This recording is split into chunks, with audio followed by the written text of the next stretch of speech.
বেঁচে থাকতে আমার স্বামীর সাথে তুই কিভাবে বাসর করিস?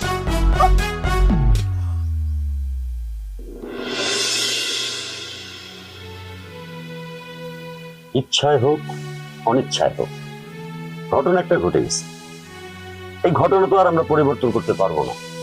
এখন এটাকে কিভাবে সামাল দেয়া যায় সেই ব্যবস্থা করতে হবে। আমি ভাবতেছি অন্য কথা। এই যে তোর দুই বউয়ের মধ্যে যে যুদ্ধ লেগেছে, এই যুদ্ধের শেষ পরিণতি কি হবে? কিছু একটা করতে হবে আব্বা, তা না হলে তো সংসারে এখন লেগেই থাকবে।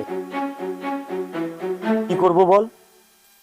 এই পৃথিবীতে নারীরা সবকিছুর ভাগ দিতে রাজি আছে, কিন্তু তার স্বামীর ভাগ দিতে রাজি না। তুই যে আগুন জ্বালিয়েছিস, এই আগুন যে কবে নিভবে, আদৌ যে কোন দিকে যাবে, সেটা নিয়ে এখন আমি পুরাই চিন্তিত। আমি তো ইচ্ছা করে করি নাই আব্বা। আহা, আমি তো তোর দোষ দিতেছি না।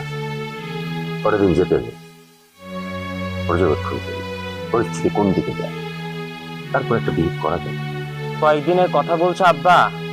আমি প্রথম দিনই তো ঘর ছাড়তে বাধ্য হয়েছিলাম। কাল পরশু তরশু কি হয় আমার সাথে আল্লাহই জানে। ধৈর্য ধর, এখন ধৈর্যের বিকল্প কিচ্ছু নেই। মনে রাখবি, যত মুশকিল তত আসান। আপাতত